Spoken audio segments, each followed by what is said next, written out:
আসসালামু আলাইকুম এভরিওয়ান। আশা করি আপনারা সকলে ভালো আছেন। আমি তো আপনার সবাদের পরিচিতই, তবুও নতুন করে আবার একটু করে পরিচয় দিচ্ছি। রানা হোসেন আছে আপনাদের সাথে, operation and business development manager, BSc group. আমরা সর্বশেষ যে লাইভটা করেছিলাম, যে খুব তাড়াতাড়ি বিলুপ্ত হতে যাচ্ছে কফিল প্রথা, এবং যেটার সুনির্দিষ্ট তো দিনক্ষণ ঘোষণা করার কথা ছিল গত সপ্তাহে, হয়তোবা কোনো একটা জটিলতার কারণে সেটা ঘোষণা তারা করতে পারেন নাই। কিন্তু আজকে কিছুক্ষণ আগে, আজকে 4 নভেম্বর 2020, আজকে কিছুক্ষণ আগে এইচআরএসডি, মানে যেটা হচ্ছে ministry of human resource and social development, যেটা একটা সময় আমরা মিনিস্ট্রি অফ লেবার বা MUL.gov.sa বলতে চিনতাম, সেই ওয়েবসাইট থেকে সুনির্দিষ্ট নীতিমালা এবং ডেটটাও তারা ঘোষণা করে দিয়েছে যে কবে থেকে কাফালা প্রথা থাকছে না। আলহামদুলিল্লাহ, আলহামদুলিল্লাহ। আমার মনে হয় সৌদি আরবে আমরা যারা প্রবাসী আছি এই মুহূর্তে, বা যারা সৌদি আরব থেকে এখন দেশে আছেন বা যাবেন, বা সৌদি প্রবাসী রিলেটেড মানুষজন যারা আছে, তাদের জন্য সবচেয়ে ভয় এবং ভীতির ব্যাপার ছিল এই কফিল প্রথা, ইকামা, transfer, final exit, exit entry, এই সমস্ত বিষয়গুলি সবই ঠিক আছে। কিন্তু দিনের শেষে এই কফিলের হয়রানির কারণে বা স্পন্সরশিপের পরিবর্তন জটিলতার কারণে অনেকেই কিন্তু খুব সুন্দর সুন্দর ক্যারিয়ার আপনারা নষ্ট করেছেন, বিপদে পড়েছেন। আলহামদুলিল্লাহ, এই ঘোষণার পরে আপনাদের আর কোনো রকম চিন্তা হবার কারণ নাই। আমি ডেটটা বলছি, ডেটটা হচ্ছে মার্চের 14 তারিখ 2021। তার মানে এখন আছে আমরা নভেম্বরে, নভেম্বর আজকে 4 তারিখ, তার মানে নভেম্বর, ডিসেম্বর, জানুয়ারি, ফেব্রুয়ারি, মার্চ। ইনশাল্লাহ মার্চের 14 তারিখ থেকে পুরোপুরি ভাবে কার্যকর হতে যাচ্ছে এই কাফালা প্রথার বিলুপ্তের যে প্রোগ্রামটা, সেই প্রোগ্রামটা। যাই হোক, আলহামদুলিল্লাহ এই মুহূর্তে দেখতে পাচ্ছি যে অনেকেই আমাদের সাথে জয়েন করেছেন। আর আপনারা জানেন, একটা কথা সবসময় আমরা বলি যে বাংলাদেশ হিউম্যান ক্যাপিটাল, বিএসসি, যে খবরগুলি প্রকাশ করে, বা আমি ব্যক্তিগতভাবে আপনাদেরকে যে জিনিসগুলি সবসময় বলে থাকার চেষ্টা করি, সেটা হচ্ছে সবচেয়ে অথেন্টিক নিউজ, ভেরিফাইড নিউজ, এবং source of that news is obviously authentic source. So এই সমস্ত কোনো অথেন্টিক সোর্স ছাড়া কিন্তু আমরা কোনো খবর কখনো প্রকাশ করি না। আর আমরা যে জিনিসটা করি সেটা হচ্ছে যে সৌদি আরবের যে ভেরিফাইড সোর্সটা আছে, সেই সোর্স থেকে আপনাদেরকে খবরগুলি শুধুমাত্র অনুবাদ করে বিশ্লেষণ করে দেখাই। তো এখন আমরা সেই খবরের সাইটটাতে চলে যাই। খবরের লিঙ্কটা আমি শেয়ার করবো আপনাদের সাথে, তবে আমি স্ক্রিন শেয়ার করে আপনাদেরকে কিছু টার্মস এন্ড কন্ডিশনস গুলি আমি দেখাচ্ছি, এবং এই প্রোগ্রামটা কিভাবে কাজ করবে এবং এখানে কারা কারা বেনিফিটেড হবে। এখানে তিনটা ভাবে জিনিসটাকে বলা হয়েছে, যে এখানে এমপ্লয়ি মোবিলিটি, মানে যেটাকে আমরা জব পরিবর্তনের কথা বলি, সেই জিনিসটা আছে। এখানে আছে হচ্ছে এক্সিট রেন্টের বিষয়, যে আপনি সৌদিতে কর্মরত আছেন, ছুটিতে আসতে যাচ্ছেন, আসতে পারছেন না, সমস্যা নেই। এখন আপনার কন্ট্রাক্ট কোম্পানির সাথে পরিপূর্ণ হয়ে গেলেই আপনি কফিলের প্রয়োজন পড়বে না, আপনাকে এক্সিট রেন্টি ভিসাও কোম্পানির লাগাইতে হবে না, আপনি নিজে নিজেই আপনার আপসির অ্যাকাউন্ট থেকে ছুটি লাগিয়ে দেশে চলে আসতে পারবেন। এই গেল নাম্বার 2। নাম্বার 3 হচ্ছে ফাইনাল এক্সিট রেন্টি ভিসা।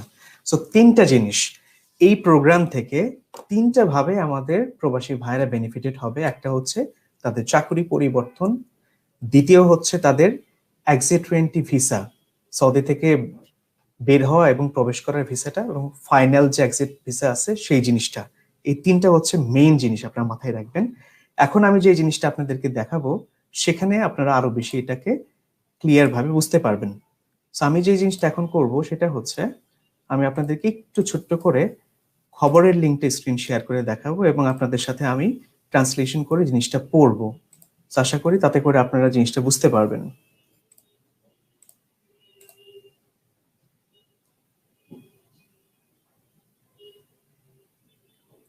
আশা করি আমার স্ক্রিন আপনারা সবাই দেখতে পাচ্ছেন। এটাই হচ্ছে human resource and social development, যেটা পুরনো মিনিস্ট্রি অফ লেবার নামে আমরা চিনতাম। এইখান থেকেই খবরটা আজকে প্রকাশিত হয়েছে। রিয়াদ, সৌদি আরবিয়া, এটা কিন্তু সরকারি মিনিস্ট্রি অফ লেবারের সাইট। এখানেই দেখেন, রিয়াদ, সৌদি আরবিয়া, 4 নভেম্বর 2020। তার মানে আজকে প্রকাশিত খবর। The ministry of human resource and social development, যেটাকে শর্ট ফর্মে HRSD বলে, launched today a labour reform initiative. এই প্রোগ্রামটার নাম হবে শর্টলি LRI, যেটাকে বলা হবে হচ্ছে labour reform initiative under national transformation programme, NTP। So আপনারা যারা প্রশ্ন করেছিলেন এর আগে যে আমরা যদি কফিল না থাকে তাহলে আমরা কোথায় গিয়ে যদি কোনো সমস্যা হয় কে আমাদেরকে দেখবে? আগে তো আপনার কফিল জিনিসটাকে দেখতো, তারপরে হচ্ছে কোম্পানি জিনিসটাকে দেখতো বা মুয়াক্কিল দেখতো। এই ক্ষেত্রে যখন কফিল, মুয়াক্কিল বা কোম্পানি থাকবে না, তখন আপনাদের যে কাগজপত্রের বিষয় আশয়গুলি আছে, সেটা কোন প্রোগ্রাম বা কিভাবে জিনিসটা হবে, যেটা আমাদের কাছেও মেজর একটা কনসার্ন ছিল, সেই জিনিসটা আজকে একটা সুনির্দিষ্ট নীতিমালা পাওয়া গেল।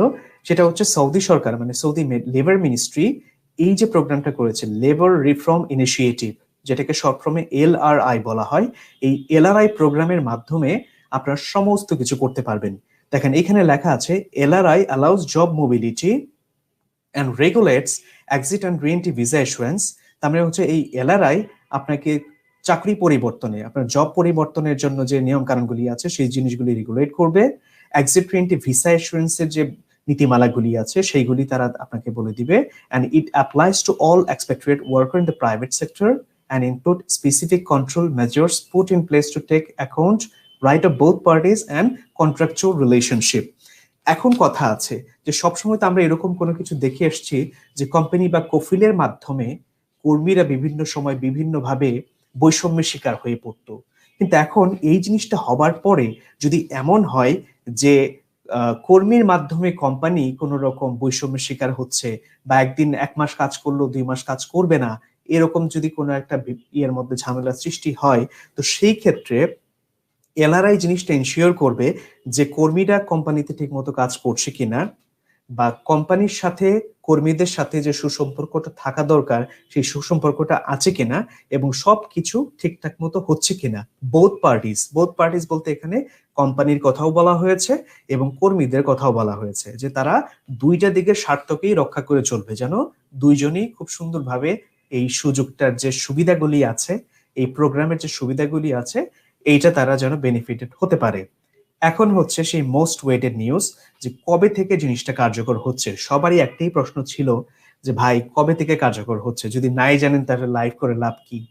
আমরাও ভেবেছি যে যদি আপনাদেরকে সুনির্দিষ্ট বলতেই না পারি যে কবে থেকে কার্যকর হচ্ছে, সেই ক্ষেত্রে তো আসলে বিশ্বাসটা না আসারই কথা। আলহামদুলিল্লাহ, দেখেন এইখানে আছে, the reforms come into effect on March 14 of 2021। মানে এই যে পুরো প্রক্রিয়াটা, এটা কার্যকর হতে যাচ্ছে ইনশাআল্লাহ মার্চের 14 তারিখ থেকে 2021 সাল। তার মানে আজকে আমরা নভেম্বর 4 তারিখে আছি, ইনশাআল্লাহ নভেম্বর, ডিসেম্বর, জানুয়ারি, ফেব্রুয়ারি, মার্চ, তার মানে 5 মাসেরও কম সময় আছে এই জিনিসটা বাস্তবায়িত হবার। এখানে আরেকটা বিষয় আছে, আপনাদের বেশ কিছু প্রশ্ন হয়তো বা আছে, যে আমরা যারা কোম্পানিতে অনেক বছর যাবত কাজ করতেছি তারা আমরা কি করব, বা আমরা যে কাজ করার পরে আমরা যে সার্ভিস বেনিফিট গুলি পাই সেটা আমরা কিভাবে পাবো, বা আমরা এখন আগের কোম্পানিতেই কাজ করতে যাচ্ছি, আমরা সেখান থেকে চলে যেতে যাচ্ছি না, এই ক্ষেত্রে আমাদের কোনো সমস্যা হবে কিনা, বা আমরা আমাদের সার্ভিস বেনিফিট যেটা আছে, এন্ড অফ সার্ভিস বেনিফিট, সেটা ঠিক মতো পাবো কিনা। এই পুরো জিনিসটাকে রক্ষণাবেক্ষণ করার জন্য HRSD, মানে হচ্ছে human resource and social development, তারা আরেকটা প্রোগ্রাম লঞ্চ করেছে, যে প্রোগ্রামের মধ্যে থাকবে হচ্ছে দ্য ওয়েজ প্রোটেকশন সিস্টেম, যে আপনি ঠিকমতো স্যালারি পাচ্ছেন কিনা, the digital documentation of work contract, যে আপনার যে কোম্পানির সাথে আপনার চুক্তি হয়েছে যে আপনি 1 বছর কোম্পানিতে কাজ করবেন কিংবা 2 বছর কোম্পানিতে কাজ করবেন, সেই যে চুক্তির যে ডকুমেন্টেশনটা আছে এটা সম্পূর্ণ ইলেকট্রনিক সিস্টেম হিসেবে থাকবে, এবং তাদের কাছেও একটা কপি থাকবে। যে কোম্পানি যদি বলে যে না, এই লোকটা আমার সাথে 2 বছর বা 3 বছর থাকা কন্ট্রাক্ট করেছে, আদতে আপনি 1 বছরের কন্ট্রাক্ট করেছেন, এই জিনিসটা যদি শুধুমাত্র পেপার ওয়ার্কে অফলাইনে হইতো, তাহলে হয়তোবা কোনো কোনো কারণবশত দেখা যেতে হয়রানি হবার শিকার থাকে। এই কারণে তারা এই ডিজিটাল ডকুমেন্টেশন প্রসেসটা চালু করবে, যে ডিজিটাল ডকুমেন্টেশনের মাধ্যমে আপনার যে কোম্পানির সাথে যে চুক্তিটা থাকবে সেটা ডিজিটালি তাদের কাছে মজুদ থাকবে, এবং তারা দেখতে পারবে যে এই কোম্পানিতে আপনি কর্মরত আছেন, এই কোম্পানির সাথে আপনার সাথে চুক্তিটা কি, এবং চুক্তি শেষ হয়ে যাবার পরে আপনি এই কোম্পানির অনুমতি ছাড়াই নতুন চাকরি পাইলে সেখানে আপনি সুইচ করতে পারবেন। এই ক্ষেত্রে ওই কোম্পানি আপনাকে কোনোভাবেই আটকাইতে পারবে না। এটা হচ্ছে একটা বিষয়। থার্ড যেটা, the labour education and awareness initiative. এখন কথা হচ্ছে যে আপনাদের জন্য সৌদি সরকার যে সমস্ত পদক্ষেপগুলি গ্রহণ করেছে, এই জিনিসগুলি আপনারা কিভাবে জানবেন, যে আপনারা কোন কোন সুযোগ সুবিধা এখন পাবেন, আপনাদের কি কি ফ্যাসিলিটি আছে, আপনাদের কি কি রাইট আছে, কি কি অধিকারগুলি আছে, এইগুলি তো কোম্পানি হয়তো বা আপনাদের সব কোম্পানি নাও বলতে পারে। তো এই ক্ষেত্রে উপায়টা কি? উপায় হচ্ছে যে সরকার আপনাকে এডুকেট করবে, আপনাকে শেখাবে যে দেখেন আপনি আপনার আমাদের দেশে কর্মী হিসেবে আছেন, এটা হচ্ছে আপনার অধিকার, এটা হচ্ছে আপনার অধিকার, আপনি বৈধভাবে এইটা করতে পারেন, আপনি বৈধভাবে ওইটা করতে পারেন। পুরো প্রক্রিয়াটাই আপনাকে দেখাবে হচ্ছে এই যে ওয়েডি প্রোগ্রামের মাধ্যমে, দ্য লঞ্চ অফ ওয়েডি প্রোগ্রাম। এই ওয়েডি প্রোগ্রামের মাধ্যমে হচ্ছে আপনারা সব ধরনের ডিসপিউট করতে পারবেন। লাইক আমি এখন একটু আমার স্ক্রিনে ফিরে যাই, হ্যাঁ স্ক্রিনে ফিরে যাই, সেটা হচ্ছে ওয়েডি প্রোগ্রামটা হচ্ছে যে আপনার স্যালারি ঠিক মতো পাচ্ছেন কিনা, আপনাদের যে কন্ট্রাক্টটা হয়েছিল কন্ট্রাক্টটা শেষ হয়ে যাবার পরে আপনার কোম্পানি আপনাকে কোনোভাবে বাধা দিচ্ছে কিনা যে আপনাকে এই কোম্পানিতেই থাকতে হবে, বা আপনি কোম্পানিতে কাজ করার পরে দেখা গেল যে আপনি 1 বছর করে কন্ট্রাক্ট করেছেন, 1 বছর করে করে করে করে আপনি 10 বছর একটা কোম্পানিতে কাজ করেছেন, তাহলে হিসেবে কিন্তু আপনি 10 বছরের সার্ভিস বেনিফিট পাবার কথা, তাই না? এখন কোনো কারণবশত যদি কোম্পানি আপনাকে 10 বছরের সার্ভিস বেনিফিট না দেয়, বা মাসের স্যালারি বা আপনাকে নিয়মিত স্যালারি না দেয়, তখন কিন্তু এই ওয়েডি প্রোগ্রাম আপনাকে প্রোটেক্ট করবে, আপনাকে সব ধরনের নিরাপত্তা তারা দিবে। সেটা ডিরেক্টলি অপারেট করবে হচ্ছে মিনিস্ট্রি অফ লেবার, মানে আমরা শ্রম মন্ত্রণালয় যেটাকে বলি, যেটার নাম চেঞ্জ করেছে ministry of human resource and social development. এখানে শুধুমাত্র মিনিস্ট্রি অফ হিউম্যান রিসোর্স মানে শুধু তারা লেবার নিয়ে নাই, মানে তারা যে ইনিশিয়েটিভটা নিয়েছে সেটা হচ্ছে যে সৌদি আরবে যে কর্মীগুলি আছে তারা যেন আন্তর্জাতিক মানের সেবা পায়। আপনারা জানেন যে সৌদি আরব কিন্তু এখন অনেক কিছু রিফর্ম করছে, তারা কিন্তু এখন চাচ্ছে না যে শুধুমাত্র তারা তেল নির্ভর কান্ট্রি হিসেবে থাকুক, তারা এখন চাচ্ছে যে সারা পৃথিবী থেকে মানুষ তাদের ওখানে যাক, তাদের ইনভেস্ট করুক, তাদের সেখানে কাজ করুক, সুন্দর পরিবেশ পাক, বৈষম্য মুক্ত একটি পরিবেশ হোক। তো সেই কারণে মিনিস্ট্রি অফ লেবার, শ্রম মন্ত্রণালয় থেকে তাদের ওই নামটা চেঞ্জ করে তারা নিয়ে এসেছে ministry of human resource and social development. Social বলতে তো আমরা বুঝি এটা সামাজিক, ডেভেলপমেন্ট হচ্ছে উন্নয়ন। তার মানে সৌদি আরবের সামাজিক ডেভেলপমেন্টটা কিভাবে হবে? যখন আপনি আমি আমরা সাধারণ কর্মী সৌদিতে কাজ করে আনন্দিত থাকবো, বেনিফিটেড থাকবো, মাসের স্যালারি মাসে পাবো, মনের আনন্দ নিয়ে কাজ করতে পারবো, তখনই না একটা দেশের সামাজিক পরিবর্তন হবে। সামাজিক পরিবর্তনের মাধ্যমে হচ্ছে দেশের উন্নয়ন হবে। সো প্রত্যেকটা জিনিসই তারা ঠিক করে যাচ্ছে, কিন্তু সেখানে কর্মীদের যদি তারা ঠিক মতো সুযোগ সুবিধা না দিতে পারে, তাহলে কিন্তু কখনোই একটা দেশের উন্নতি, সামাজিক উন্নতি বলি, সোশ্যাল ডেভেলপমেন্ট বলি বা কান্ট্রির ডেভেলপমেন্ট বলি, সেটা সম্ভব না। আলহামদুলিল্লাহ, দেরিতে হইলেও সৌদি আরব জিনিসটা বুঝতে পেরেছে এবং সেই ক্ষেত্রেই তারা এইভাবে কাজ করে যাচ্ছে। এখন তিনটে জিনিস তো আমরা বলে দিলাম যে তিনটে জিনিসটা কিভাবে হবে। এখন আপনি ধরেন সৌদিতে কর্মরত আছেন, হ্যাঁ, সৌদিতে কর্মরত আছেন, কোম্পানির সাথে আপনার প্রতি বছর, সেটা বৎসরিক হতে পারে, স্ট্যান্ডার্ড কন্ট্রাক্ট হয় হচ্ছে 1 বছরের জন্যই, যে প্রতি বছর 1 ইয়ারের জন্য আপনার কোম্পানির সাথে কন্ট্রাক্ট থাকবে, যে আমি 1 বছর এই কোম্পানিতে কাজ করব 1000 রিয়াল স্যালারিতে বা 1500 রিয়াল স্যালারিতে। আপনি সেখানে কাজ করলেন, করার পরে আপনার মনে হলো যে না, এই 1000 স্যালারি আমার জন্য এনাফ না, বা আমার কাছে ভালো অপরচুনিটি আছে, আমি এখন আর এই কোম্পানিতে কাজ করব না।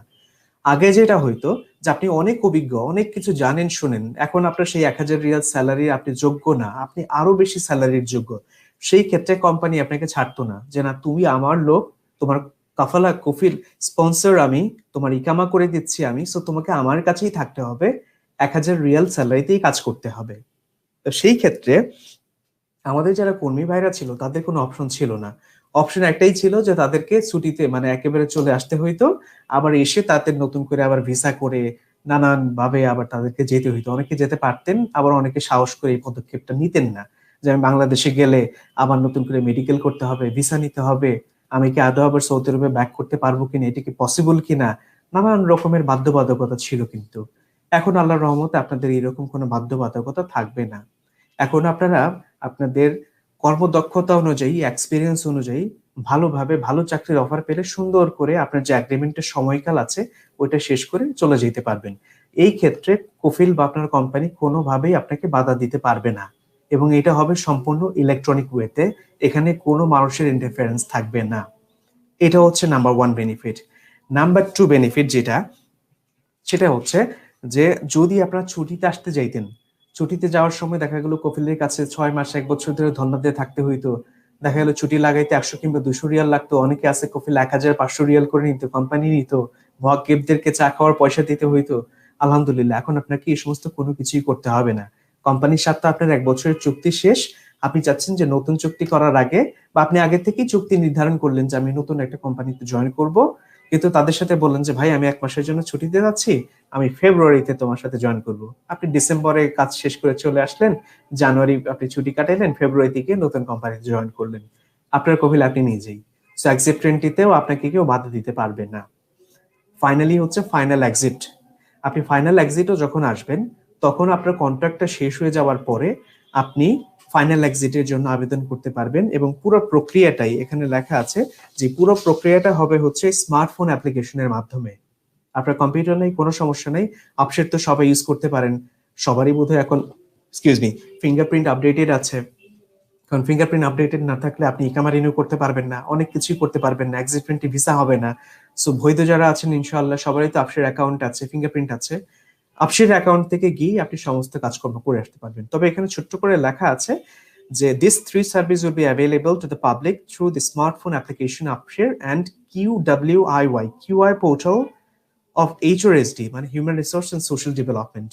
এই মন্ত্রণালয়ের মাধ্যমে আপশের এবং কিউআর প্রপার পোর্টালের মাধ্যমে জিনিসটা আপনারা করতে পারবেন।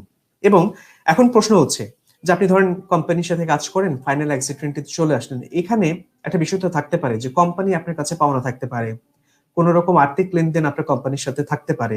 তো সেই ক্ষেত্রে কোম্পানি নোটিফাইড হবে, তাকে SMS দিয়ে জানানো হবে যে তোমার যে একটা কর্মী ছিল যে তোমার সাথে 1 বছর কিংবা 2 বছর কাজ করেছে, সে এখন একেবারেই দেশে চলে যাচ্ছে, তোমার কি এতে কোনো অবজেকশন আছে কিনা, বা তুমি তার কাছে কোনো টাকা পয়সা পাও কিনা, এরকম একটা মেসেজ তার কাছে যাবে। সো এই মেসেজটা যাবার পরে যদি কফিল বা কোম্পানি আপনার কাছে কোনো রকম লেনদেন পায়, বা আপনি যদি কোনো রকম লেনদেন পান, সেই ডিসপিউটটা আপনারা ওই পোর্টালের মাধ্যমে বা মন্ত্রণালয়ের মাধ্যমে বা ওয়েডি প্রোগ্রামের মাধ্যমে আপনারা সমাধান করতে পারেন। কফিল যদি অ্যাকুজেশন জানায় যে এই লোকের কাছে আমি টাকা পাই, 5,000 বা 10,000 রিয়াল আছে, অবশ্যই তার একটা ডকুমেন্টেশন থাকবে, শুধু মুখে মুখে বললে হবে না। এখন সবকিছু যেহেতু ডিজিটাল ডকুমেন্টেশন, নোটিস যেহেতু এখানে বলা হয়েছে যে ডিজিটাল ডকুমেন্টেশন, তার মানে হচ্ছে কফিল যদি বলে যে আমি তার কাছে 5,000 কিংবা 10,000 টাকা পাই, সে যাইতে পারবে না। No no, it will not work that way anymore. যে কফিল একটা জিনিস বললো সেইটাই আইন হয়ে গেল, বা কোম্পানি একটা জিনিস বললো সেইটাই আইন হয়ে গেল। অবশ্যই প্রপার ডকুমেন্টেশন থাকতে হবে যে এই এমপ্লয়ের কাছে আমি টাকা পাই, বা এই এমপ্লয়ের সাথে আমার এই টার্মসটা বাকি আছে, এর করতে হবে, এটা করতে হবে, এই কারণে সে যেতে পারবে না, বা তার নামে একটা গাড়ি আছে যেটা কোম্পানির প্রপার্টি, সেটা সে ফেরত দেয়নি, তো সেই কারণেই সে যেতে পারবে না। এরকম একটা নোটিফিকেশন আপনার এমপ্লয়ের কাছে যাবে, আপনি যে কোম্পানিতে কাজ করেন। এখন সেই কোম্পানি যদি এই ধরনের কোনো রকম বাধা বিপত্তি না করে, বা কোনো কিছু দেখাইতে না পারে যে না এই লোকের কাছে আমি টাকা পাই না, এর কাছে আমার কোনো প্রপার্টি নাই, এ আমার কোনো কোম্পানির গাড়ি ইউজ করে না, এর সাথে আমার কোনো রকম লেনদেন নাই, আলহামদুলিল্লাহ আপনি আপসির অ্যাকাউন্টে ঢুকলেন, যে এক্সিটের জন্য যে অ্যামাউন্টটা আছে সেইটা আপনি পে করলেন, পে করে নিজের এক্সিট 20 ভিসা নিজে নিয়ে চলে গেলেন ইনশাআল্লাহ এয়ারপোর্টে, কেউ আপনাকে বাধা দিবে না। এখন কথা হচ্ছে, এখন তো সবাই আপনারা তো অনেক বেশি এক্সাইটেড যে হ্যাঁ এখন তার কফিল লাগছে না, তাহলে আমরা কি করি? যে কফিলের প্রতি আমার অনেক রাগ আছে, কোম্পানির প্রতি আমার অনেক রাগ আছে, যেহেতু মার্চের পরের থেকে আমরা সব স্বাধীন হয়ে যাচ্ছি, তাহলে আজকে থেকেই আমি মিসবিহেভ শুরু করে দিব কোম্পানির বিরুদ্ধে বা আমার কফিলের বিরুদ্ধে, খারাপ আচরণ করবো, সুপারভাইজারকে দিয়ে মাইট দিব। আমরা যে জিনিসটা করি, আমাদের কিন্তু রাগ একটু বেশি, আমাদের মায়া মমতাও বেশি, বাঙালি হিসেবে আমাদের রাগটাও একটু বেশি। যেমন আমাদের পার্শ্ববর্তী দেশ যারা আছে, স্পেশালি আমাদের নিকটবর্তী দেশ, তারা কিন্তু অনেক দেশের মানুষই আছে যে তাদেরকে আপনি মানে হাত উঠাইলেও হয়তো বা কেউ কিছু বলবে না, স্বার্থের কারণে। তারা বোঝে যে এটা আমাদের দেশ না, এই দেশে এসে যদি মারামারি করি অযথাই পুলিশ কেস হবে, জেলে যেতে হবে। এই জিনিসটা কিন্তু আমরা আসলে অনেকটা বুঝতে চাই না, ইনস্ট্যান্ট অ্যাকশন আমাদের ভালো লাগে, ধরে মারে কাটে এরকম একটা বিষয়। এখন এই অ্যানাউন্সমেন্টের পরে যদি এরকম আপনাদের ভেতরে কাজ করে থাকে যে আমার তো কোম্পানি আমাকে অনেক জ্বালাইছে, আমার এই সুপারভাইজার, আমার এই ম্যানেজার আমাকে অনেক জ্বালাইছে, এই ম্যানেজারকে আমি তো এখন দেখে দেব, এই জিনিসটা যদি করেন এটা আপনাদের জন্য অনেক একটা ব্যাড ইম্প্যাক্ট পড়তে পারে। এই কারণেই পড়তে পারে যে যখন আপনারা একটা কোম্পানি থেকে আরেকটা কোম্পানিতে জব সুইচ করবেন, তখন কিন্তু অনেক সময় দেখা যায় যে এমপ্লয়াররা পুরানা কোম্পানিতে যোগাযোগ করে যে তোমাদের যে এই কর্মীটা ছিল সে কেমন কাজ করেছে, তার পারফরমেন্সটা কেমন ছিল, সে কি ভালো লোক, এই ধরনের বিষয় আসলে কিন্তু আসলে হয়, বাংলাদেশেও হয়। সিভির মধ্যে বা আপনার রিজিউমের মধ্যে কিন্তু অনেক সময় দেখা যায় যে আপনাকে রেফারেন্স দিতে হয়, যে অমুক কোম্পানির একজন রেফারেন্স আছে, বা অমুক আমার এক্স ম্যানেজার ছিল, এক্স বস ছিল। তো সেই ক্ষেত্রে দেখা যায় যে তাদের সাথে আপনারা যোগাযোগ করে তারপরে তারা জবটা দেয়। সো আপনাদের প্রতি অনুরোধ থাকবে যে আপনারা কেউ এই কাজটি করবেন না, যেহেতু আলহামদুলিল্লাহ সৌদি সরকার আমাদেরকে সুযোগ করে দিয়েছে প্রবাসী ভাইদের। তো সেই ক্ষেত্রে অবশ্যই আপনারা আহ ভদ্রভাবে এই কাজগুলি করবেন, কখনোই কারোর সাথে মিসবিহেভ করা যাবে না। একটা ব্যাপার হচ্ছে অনেক প্রশ্ন আছে আপনাদের মধ্যে, এই ভিডিওতে যে প্রশ্নগুলি কমেন্টগুলি থাকবে, আসলে এই মুহূর্তে অনেক মানুষই আমাদেরকে দেখছেন, আমি দেখতে পাচ্ছি প্রায় অলমোস্ট 1700 মানুষ আমাদেরকে এই মুহূর্তে লাইভ দেখছেন, আরো অনেকেই দেখবেন হয়তো ভিডিওটি। তো অনেকেরই মনে অনেক রকম প্রশ্ন আসতে পারে যে তাহলে আমরা ইকামার ফি কত ভরবো, তারপর হচ্ছে এক্সিট এন্ট্রির জন্য কত টাকা পে করব। তো বললাম যে এই জিনিসটা জানানোর জন্য সরকার একটা বিশেষ প্রোগ্রাম করেছে, সেই প্রোগ্রামটা হচ্ছে যে বললাম যে labour education and awareness initiative. Saudi আরবে যখন কোনো একটা নিয়ম নতুন আসে তখন কিন্তু দেখা যায় যে সেটা অনেকভাবে প্রচারিত হয়, লিফলেট দেয়, তারপরে হচ্ছে মোবাইলে মেসেজ আসে, লিংক আসে, ওয়েবসাইটে ব্যানার আসে, ভিডিও আসে। মোবাইলই বা এসটিসি বা সাওয়ার কথা যদি বলি, তাহলে তারা যদি কখনো কোনো অফার দেয় সেটা কিন্তু বিভিন্ন ভাষায় থাকে, ইন্ডিয়ান ভাষায় থাকে, মানে হিন্দিতে থাকে, উর্দুতে থাকে, কেরালায় থাকে, বাংলায় থাকে, অনেক রকমের ভাষায় থাকে। তো এইটা যেহেতু বিশাল একটা প্রোগ্রাম, তো সেই ক্ষেত্রে তারা সরকার একটা নতুন একটা নীতিমালা করেছে, সেটা হচ্ছে the labour education and awareness initiative. যে যারা এখানে কর্মীরা আছে তাদেরকে শিক্ষা দেওয়া এবং তাদেরকে অ্যাওয়ারনেস বাড়ানো, সচেতনতা তৈরি করা যে আপনারা কি কি বেনিফিট পাবেন। সো সেখানে সমস্ত কিছু ক্লিয়ার করা থাকবে, বাংলা ভাষাই আশা করি ক্লিয়ার থাকবে যে আপনাদের কত টাকা ইকামার জন্য পে করতে হবে, কত টাকা এক্সিট এন্ট্রি বা কোন বিষয়ে কত টাকা পে করতে হবে আপনাদের। আজকে যে খবরটা ছিল, যেটা আমি লিঙ্কটা যেটা আপনি শেয়ার করে দিয়েছিলাম বা আপনাদেরকে স্ক্রিন শেয়ার করে দেখালাম, সেখানে এরকম কোনো টাকার কথা উল্লেখ নেই যে কত টাকা আপনাদেরকে পে করতে হবে। এটা একটা বিষয়। আরেকটা বিষয় আমি বলি, যারা নতুন কেরিয়ার গড়তে যাচ্ছেন বা করবেন, অনেকে আছে হয়তো বা খুব কম স্যালারিতে আপনার কাজ শুরু করেছিলেন, খুব সামান্য স্যালারিতে, কিন্তু একটা সময় গিয়ে দেখা গেল যে, কথাই ধরি যে আপনি দেখা গেল যে একটা ইলেকট্রিশিয়ান হেল্পার হিসেবে গেছেন, বা আপনি একটা গাড়ির হেল্পার হিসেবে বা ট্রাকের ছোটখাটো কাজ করেন, একটা সময় কাজ করতে করতে আপনি দক্ষ মেকানিক হয়ে গেছেন, আপনি সেই ইলেকট্রিশিয়ান হেল্পার থেকে আপনি এখন খুব বড় মাপের ইলেকট্রিশিয়ান হয়ে গেছেন, কিন্তু আপনার স্যালারিটা যে লেভেলে বাড়ার কথা ছিল ওই লেভেলে বাড়ে নাই। আপনার কফিল আপনাকে ছেড়ে দেয়নি যে না তোমাকে আমার কাজই করতে হবে। এই জিনিসটা আল্লাহর রহমতে আপনারা বৈষম্যের শিকার হবেন না। আপনাদের ওই 1 বছর 2 বছরের কন্ট্রাক্ট শেষ, আপনি তখন নতুন চাকরি খুঁজতে পারবেন যে ভাই আমি 5 বছরের অভিজ্ঞতা আছে আমার, আমি এই কাজটা করতে পারি, আমার কাছে লাইসেন্স আছে, আমি এখন হেল্পার না, আমি এখন ড্রাইভার, বা আমি এখন ভালো ইলেকট্রিশিয়ানের কাজ পারি। সো আপনারা কিন্তু আলহামদুলিল্লাহ এখন সবাই ন্যায্য মূল্যের চাকরি খুঁজে পাতে পারবেন। কেউ আপনাদেরকে এককভাবে যে বৈষম্যর শিকার বানিয়ে আপনাদেরকে একটা নির্দিষ্ট স্যালারিতে বছরের পর বছর কাজ করাবে, আলহামদুলিল্লাহ এই জিনিসটা কিন্তু আর এখন আপনাদের মধ্যে নাই বা থাকবে না। তো সেইটা একটা বিষয়। সো ইনশাআল্লাহ ধৈর্য ধরে ছিলেন আপনারা অনেক প্রবাসী। আমরা জানি যে সারা পৃথিবী জুড়ে যত প্রবাসী আছে, শুধুমাত্র সৌদি আরবেই প্রবাসী আছে হচ্ছে 32%, মানে 100 ভাগের 32 ভাগ প্রবাসী হচ্ছে শুধুমাত্র আমাদের সৌদি আরবে, নট অনলি মধ্যপ্রাচ্য, শুধুমাত্র সৌদি আরবে। সো এই লেবার মার্কেটটা আমাদের জন্য কত ইম্পর্টেন্ট, এখানে যারা সৌদি প্রবাসী যারা আছে তারা আমরা বুঝতে পারি যে এখানে আসলে কতটুকু একটা সম্ভাবনাময় একটা কর্মসংস্থানের দেশ ছিল সৌদি আরব। সো যেহেতু এই ঘোষণাটা এসছে, সো আপনারা আপনাদের যে ক্যারিয়ার ডেভেলপমেন্ট বা যে অভিজ্ঞতা আপনারা অর্জন করতে পেরেছেন, যে এক্সপিরিয়েন্স আপনাদের আছে, এটার আপনারা ন্যায্য মূল্য ইনশাআল্লাহ আপনারা এখন থেকে পাবেন। একটা কথা আমি মাঝখানে বলেছিলাম, ভিডিওর এখনো বলি, যে যেহেতু এই ঘোষণাটা এসেই গেছে, তো সেহেতু আপনারা কোনো অবস্থাতে কিন্তু মিসবিহেভ করবেন না যে আমার কোম্পানির সাথে আমি খারাপ ব্যবহার করি, সুপারভাইজার ম্যানেজারের সাথে খারাপ ব্যবহার করি, মার্চের পর তো চলেই যাব, আমাকে ফেরায় কে। নো প্লিজ, এটা করবেন না। আর আমি অনেক কমেন্ট দেখতে পাচ্ছি, এখানে কিছু কমেন্ট আছে হাউস মঞ্জিল বা হাউস ড্রাইভারের বিষয়ে। হাউস মঞ্জিল বা হাউস ড্রাইভারের বিষয় আপনাদের বললাম না, আপনারা যে যেখানেই কর্মরত আছেন আপনাদের কিন্তু কোনো সমস্যা নাই। আপনারা একটা কোম্পানিতে 20 বছর কিংবা 30 বছর যাবত কাজ করে যাচ্ছেন, এই সিস্টেমের পরেও আপনি চান যে আপনি আপনার একই কোম্পানিতে থাকবেন, একইভাবে কাজ করবেন, সমস্যা নেই। কারণ কোম্পানি তো আপনাকে দরকার, কারণ আপনি তো একজন দক্ষ। আপনি একজন হাউস ড্রাইভার বা আমেল মঞ্জিল যদি হয়ে থাকেন, তাহলে আপনি তো সেই কফিলের মন জয় করেই সেখানে কাজ করতেছেন, অবশ্যই আপনার কাছে ভালো কিছু আছে, আপনি এক্সপার্ট, আপনি তার পরিবারকে জানেন, আপনি তার ডিউটি সম্পর্কে জানেন। সো সে তো মন চাইলেই তাকে আর কাউকে চেঞ্জ করে ফেলতে পারবে না বা করবে না। আর সব কোম্পানি কিন্তু চায় যে তার কোম্পানিতে অভিজ্ঞ লোক কাজ করুক, যারা তার কোম্পানি সম্পর্কে জানে, নিয়ম কানুন সম্পর্কে জানে, বা একটা মেশিন অপারেট করতে জানে। এই সবকিছু কিন্তু সবকিছু মিলিয়ে আপনারা যারা জব পরিবর্তন করতে চান না, আপনারা যারা যে যেভাবে আছেন সে সেভাবেই থাকতে পারবেন, তাতে কোনো সমস্যা নেই, বাধা নেই।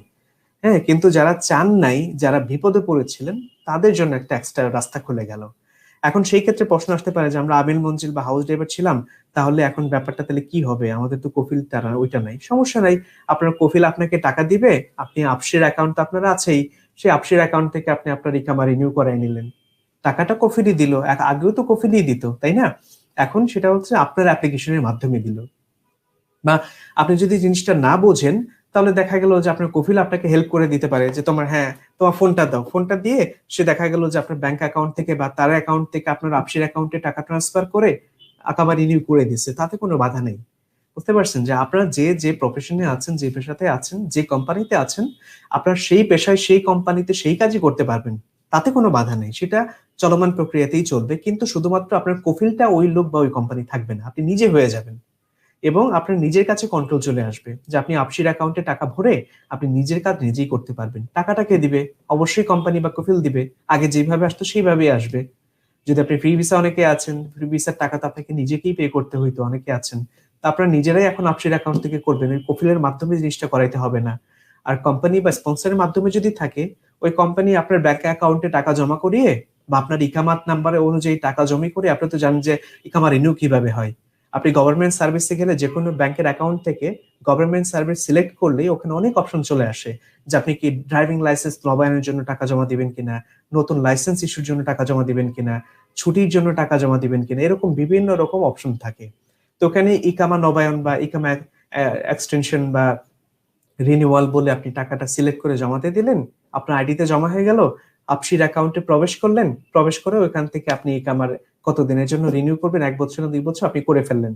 সো জিনিসটা তারও ফ্লেক্সিবিলিটি চলে আসলো। সো ভয় পাওয়ার কিছু নেই ইনশাল্লাহ এই নিয়ে। 18-20 বছর কাজ করবে বেতন বাড়ায় না, হ্যাঁ নুরুল ইসলাম আকাশ, আমি আপনার সাথে একমত। এরকম অনেকেই আসলে বিভিন্ন রকম আহ বৈষম্যের শিকার হয়েছেন। তো যেটা হয়তো বা দেরিতে হইলেও সৌদি বুঝতে পেরেছে যে এতে করে ব্যক্তি গোষ্ঠী বেনিফিটেড হচ্ছে, দেশ বেনিফিটেড হচ্ছে না, দেশের দুর্নাম হচ্ছে। তো এই সমস্ত কারণেই তারা হয়তো এখন চেষ্টা করতেছে যে তাদের যে পার্শ্ববর্তী দেশ আছে, যেমন দুবাইতে এটা উঠে গিয়েছে, কাতারেও এটা উঠে গিয়েছে, সৌদি আরবেও আলহামদুলিল্লাহ তারা একটা সুনির্দিষ্ট দেশ বলে দিল যে 14ই মার্চ থেকে 2021 সাল থেকে এটা উঠে যাবে। তো তারাও এখন চাচ্ছে যে তারাও পৃথিবীর সাথে তাল মিলিয়ে নিজেদেরকে একটু ডেভেলপ করতে, সিস্টেমটাকে একটু ডেভেলপ করতে, যেন সবকিছু সরকার বেনিফিটেড হয়, কোনো নির্দিষ্ট ব্যক্তি বা কোম্পানির জন্য বেনিফিট না হয়, বা এখানে সবার যেন একটা সুবিধা থাকে, শুধুমাত্র একটা ব্যক্তি প্রতিষ্ঠান যেন সুবিধা না পায়, এরকমই একটা সিস্টেম তারা জেনারেট করেছে। যাই হোক, আপনাদের অনেক কমেন্ট আমি দেখতে পাচ্ছি যে অনেক কিছু আছে এখানে। অনেকে বলছেন যে আচ্ছা হুরুপ আছে বা আমার এটা এরকম হয়েছে, আমি এখন কি করবো? এখন হুরুপের যে বিষয়গুলি আছে এইগুলি তো হচ্ছে যে আপনাকে অবশ্যই বাংলাদেশের যে মিশন আছে, এম্বাসি আছে, তাদের সাথে যোগাযোগ করতে হবে। হুরুপ লেগে গেলে তো এটা একটা নির্দিষ্ট সময় থাকে বলে আমি জানি, যে ওই নির্দিষ্ট সময়ের মধ্যে যদি যে হুরুপকারী, যে আপনার নামে হুরুপ অ্যাপ্লিকেশন করেছে, সে যদি ক্যান্সেল না করে, তাহলে এটা ক্যান্সেল হয় না পরবর্তীতে চাইলেও। এবং এই ক্ষেত্রে দেখা গেল যে আপনাকে আউটপাস নিয়ে বা সরকারের যে বিভিন্ন সময় প্রোগ্রাম থাকে যে সাধারণ ক্ষমা ঘোষণা করে, ওইভাবে আপনাকে হয়তো বা দেশে চলে আসতে হবে। এই ক্ষেত্রে আসলে করণীয় কিছুই নাই। আপনি ভায়োলেশন করে ফেলেছেন কোনো কারণবশত, সেটার যে প্রসিডিউর আছে ওইভাবেই মেনে চলতে হবে। এবং এই ক্ষেত্রে আমাদের যে মিনিস্ট্রি অফ লেবার আছে বা labour wings, ministry of labour না, আমাদের দূতাবাসের যে লেবার উইংস আছে তাদের সাথে আপনি যোগাযোগ করে বিষয়গুলি আপনারা ক্লিয়ার করে নিতে পারেন।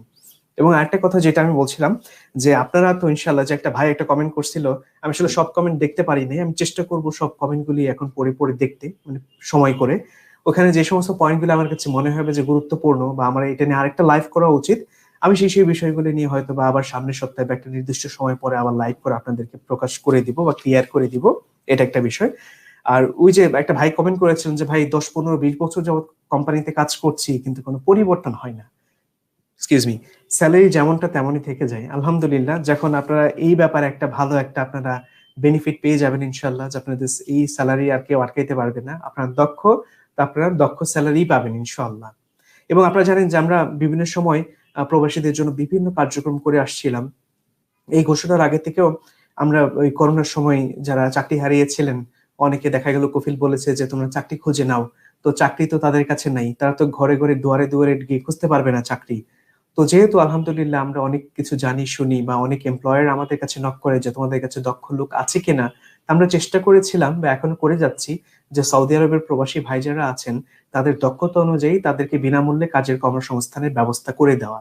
তো সেই জন্য আমাদের bhcjobs.com, www.bhcjobs.com jobs.com, এইটাতে প্রবাসী জোন বলে একটা জোন আছে, বাংলায় লেখা প্রবাসী জোন। ওখানে গিয়ে আপনারা চাইলে আপনাদের কাজের যে দক্ষতাগুলি আছে সেইগুলি দিয়ে রেজিস্টার করে রাখতে পারেন, যে আপনি দক্ষ ওয়েল্ডার, আপনি দক্ষ প্লাম্বার, আপনি হ্যাভি ড্রাইভার, বা আপনি লাইট ড্রাইভার, বা আপনি ইলেকট্রিশিয়ান, যে কোনো কাজের দক্ষতা আছে আপনি দক্ষতা বা মোবাইল নাম্বার লিখে সেখানে জমা দিয়ে রাখতে পারেন।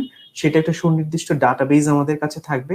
যদি কখনো এই ধরনের লোকের কোনো কর্মসংস্থানের সুযোগ আসে, আমরা আপনাদেরকে নোটিফাই করে দিব যে হ্যাঁ, আপনি দক্ষ ড্রাইভার, আপনার জন্য এত টাকা স্যালারিতে কাজের সুবিধা আছে, আপনি কি যেতে ইচ্ছুক কিনা। তখন আপনার সাথে কোম্পানির সাথে আমরা কন্ট্রাক্ট করিয়ে দিব, আপনি কোম্পানিতে এগ্রিমেন্ট করে সেখানে কাজ করতে পারবেন। এই জন্য আমাদেরকে কোনো টাকা পয়সা প্রোভাইড করতে হবে না, এটা সম্পূর্ণ বিনামূল্যে। আপনারা চাইলে প্রবাসীর জন্য রেজিস্টার করে রাখতে পারেন, এবং আপনার যদি কেউ এরকম পরিচিত থাকে যারা জব সন্ধান করছে, তাদেরকেও আপনি আমাদের bhcjobs.com এর প্রবাসীর জন্য কথা রেফার করে দিতে পারেন। আপাতত আমরা সৌদি আরব এবং কাতার নিয়ে কাজ করছি, এবং bhcjobs.com এর আরেকটা সাইট আছে যেটা বাংলাদেশেও কাজ করছে।